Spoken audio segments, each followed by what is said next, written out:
Hello everybody, Shrouded Hand here.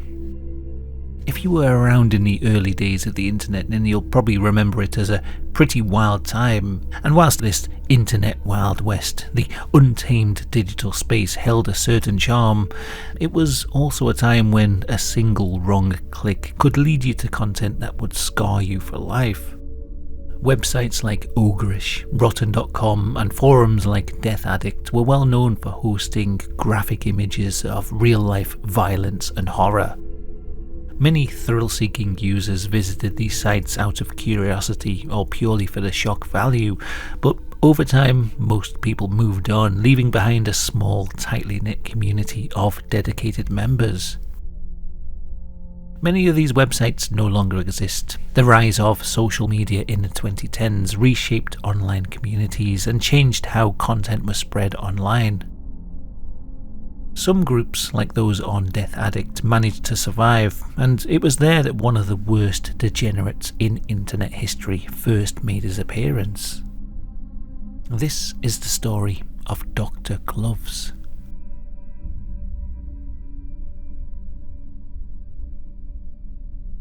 Due to the passage of time and the number of people involved, plus the disappearance of certain forums and websites, fully reconstructing a timeline is simply impossible. Additionally, misinformation spread by various parties has further obscured certain details, so as we explore this story, keep in mind that some pieces of the puzzle will likely remain unsolved forever, and certain details may change if more things emerge in the future. Sometime in the 2010s, somebody using the pseudonym Master began posting content online. Most likely the first posts were made to a website called Death Addict. His nickname of the Master wouldn't stick, and he would later become known as Dr. Gloves. Whilst Death Addict was a shock site, the stuff that Dr. Gloves posted was different. It wasn't the usual footage of horrible accidents and gang murders, that sort of thing. Dr. Gloves seemed to be actually participating in the creation of the photos. He was making his own original content. The material that Dr. Gloves shared was so shocking, even for a shock site, that it would spark one of the largest internet investigations ever conducted. As the name suggests, Dr. Gloves wore white or blue latex surgical gloves in every photo. In pictures where his body was visible, he was wearing a white boiler suit or blue scrubs, and most bizarrely of all, a black rubber mask. But it wasn't his outfit, it was what he was doing in the pictures that got him so much attention. Today we know that Dr. Gloves uploaded his content in several batches, referred to by investigators as series. The material for each series was photographed in a number of distinct locations. Series 1, as far as we know, this is where it all started. Most likely uploaded to the Death Addict forums in the mid-2010s. They were taken in an unknown location which internet sleuths refer to as the walk-in cooler. Now, it's going to be extremely difficult to describe the true horror of these images whilst remaining YouTube safe, but I'll try my best. So, Series 1. They feature Dr. Gloves mishandling what appears to be post-autopsy infant organs and fetal remains. In these pictures, among other disgusting things, he tosses what looks like a liver into the air, and he displays 3 tiny brains on what was later identified as a cooking pan commonly used in restaurants. This is the first time that he makes his signature thumbs up gesture whilst he's mishandling the remains. This mocking thumbs up would become a recurring theme throughout his uploads, and it was likely intended as some sort of grim trademark, a way to indicate that the content was indeed his own. The pictures are close cropped and they don't reveal much about the location where they were taken. The only real clues come from a panelled wall seen in one image that seems to indicate that they could have been taken inside a walk-in cooler.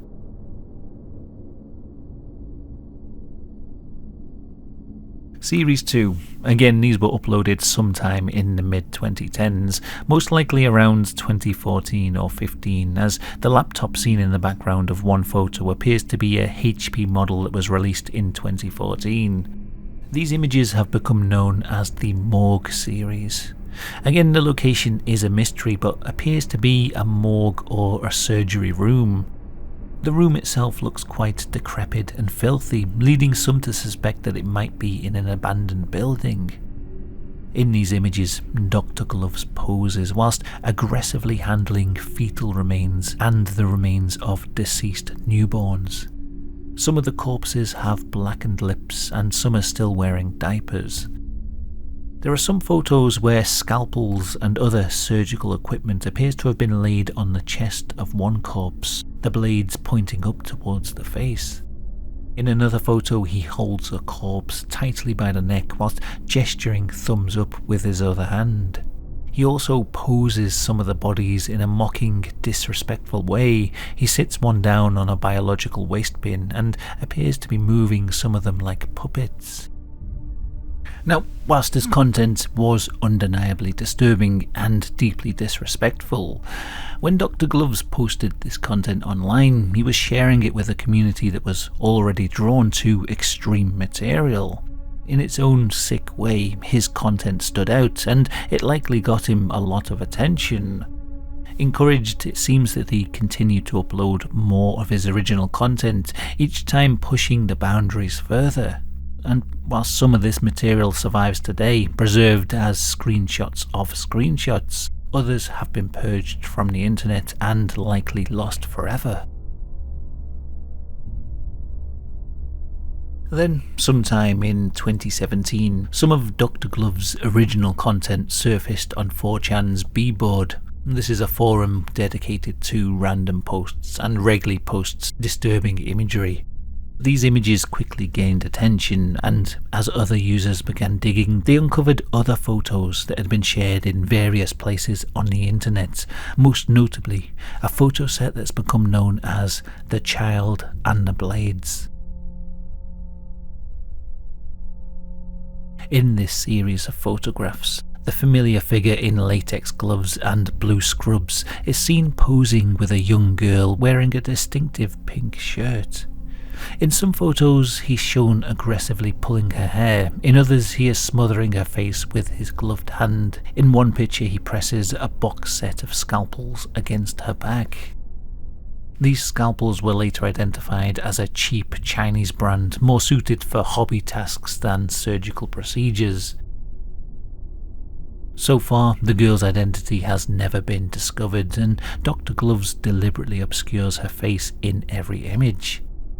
Based on her size and appearance, she's estimated to be between 4 and 9 years old. The photos appear to be from an office or perhaps a residential dwelling, so one of the theories is that it could be Dr. Gloves' own daughter.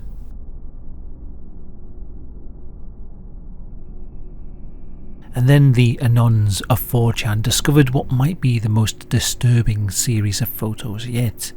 They're known today as the Medically Vulnerable series. This series depicts children in a hospital's ventilator unit and possibly a maternity ward. Nearly all the children in the photographs were connected to ventilators. Some were severely disabled, others seemingly in a coma, and there was at least one newborn that appeared healthy. The images show Dr. Gloves pressing his hand over the mouths and noses of the children with a clear intent to stop them from breathing. In some, he appears to be removing their ventilator tubes, causing them to froth at the mouth. All the time he's flashing his infamous thumbs up gesture. Whilst the first two series of photographs, though disgusting, had only shown him interfering with the deceased, The Child and Blades and the Medically Vulnerable series showed a disturbing escalation to living victims. These images displayed clear acts of abuse, and they sparked even more outrage. The latter series in particular infuriated many, as it showed children who had already suffered enough in life, heavily disabled, sick and vulnerable children being subjected to even more cruelty at the hands of Dr. Gloves.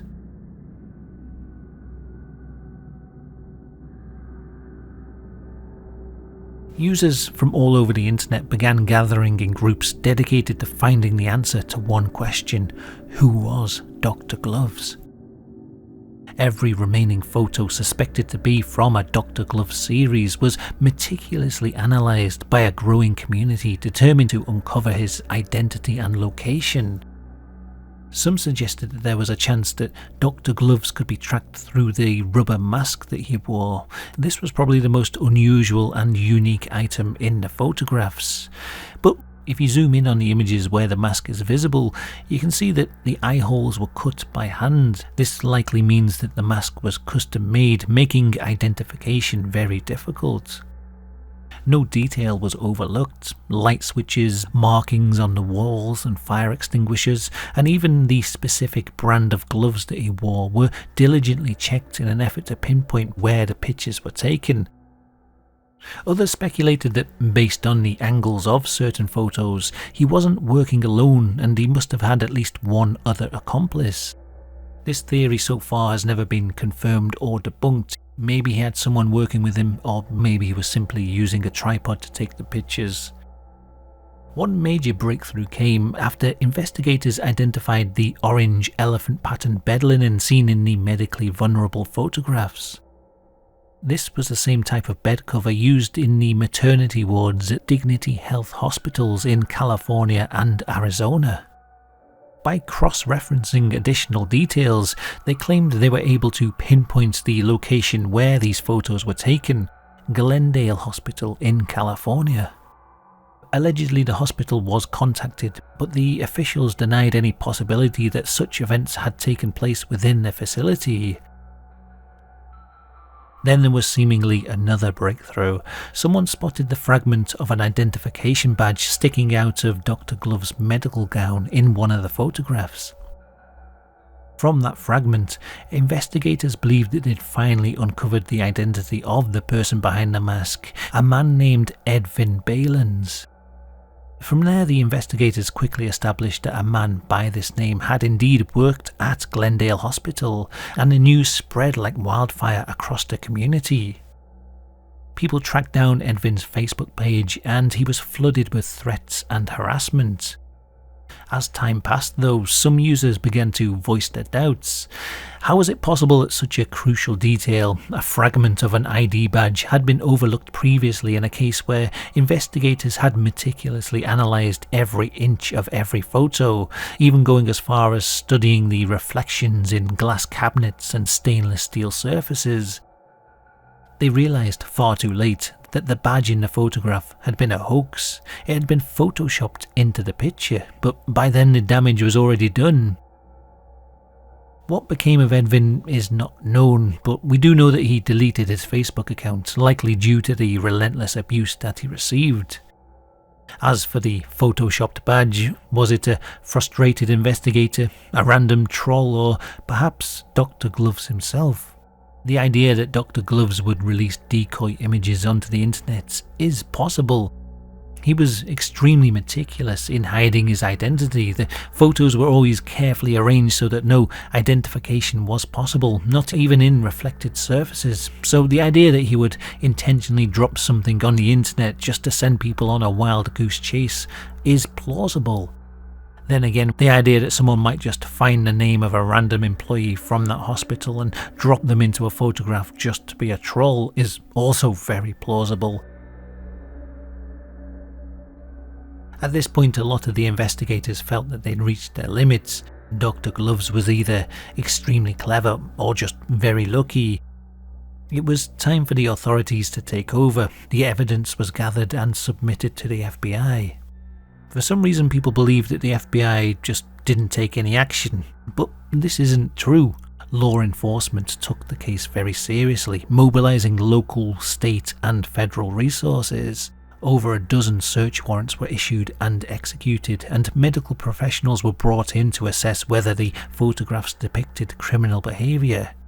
It seems that none of these investigations drew any new leads, and due to the passage of time, some of the potential crimes in the pictures had already fallen outside the statute of limitations, making prosecution impossible. To this day, Dr. Gloves' true identity remains unknown. Despite the countless hours of investigation from internet sleuths and authorities, we still have no definitive answer as to who he was. Over time, numerous theories have emerged, some more plausible than others. Suggestions ranged from him being a so-called child mortician, which is a profession that doesn't exist, to the more likely explanations such as him being a medical staff member or someone responsible for transporting bodies to the autopsy room and morgue. Given that autopsies on deceased infants are typically mandatory, he may have been a lab technician or assistant, or even a janitor or maintenance worker with access to restricted areas. To the best of our knowledge, fragmented as it is, it seems unlikely that Dr. Gloves was ever an official member of the Dignity Hospital staff. However, his access to multiple restricted areas, including a morgue, a ventilator unit and the maternity ward, suggests that he was either employed by some sort of third party as a contractor, or he was possibly a medical student. One final theory, arguably the most disturbing of all, is that Dr. Gloves was never a member of any medical personnel or had any right to be there in the first place. Instead, he was simply a disturbed individual who somehow managed to infiltrate a medical facility to carry out and document this sick behaviour, all without being seen by the staff.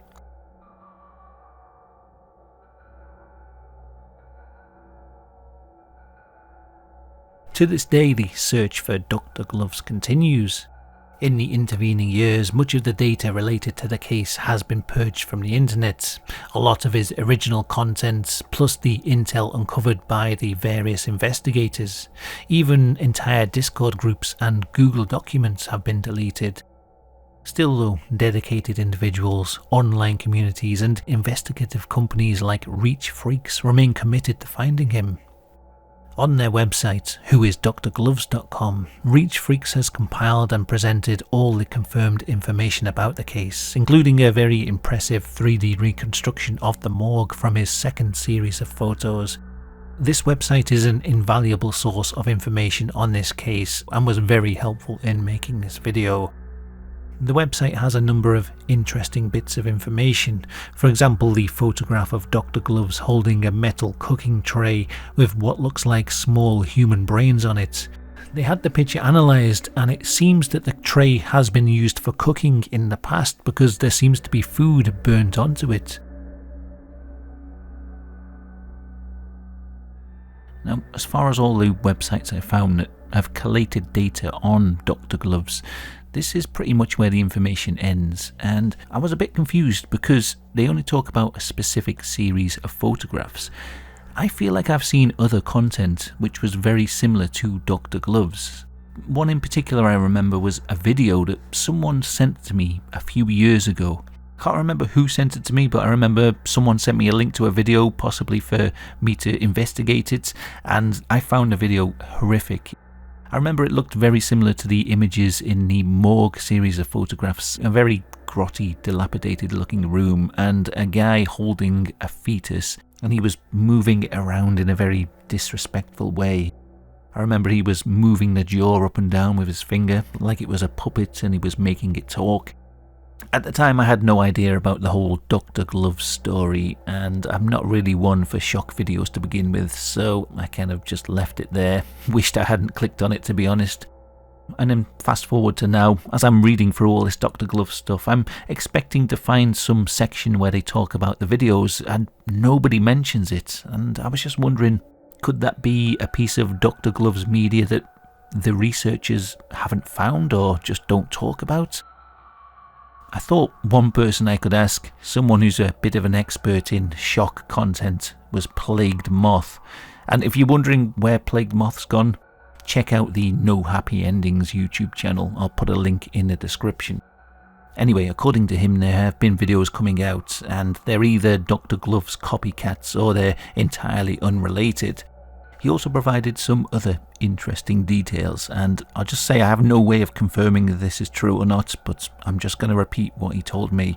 He said that he knows someone who does criminal investigations for the US government, and they told him, with Dr. Gloves, it's widely believed that there are multiple unrelated copycats. However, one theory is that Dr. Gloves lives or lived in California but works in Mexico, as this is quite common for bordering towns.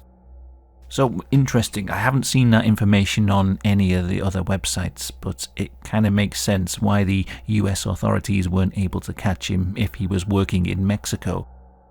The copycat theory does make sense though. Even the Who is Dr. Gloves website seems to think there are at least 2 different people playing Dr. Gloves in the various photo series. In my mind, that makes it even worse. There's not just one Dr. Gloves, there's multiple of them out there. It also sounds like there's not much chance of an arrest in this case, but who knows? People are still trying to track down the individual or individuals involved in this case. We might see a break in the future.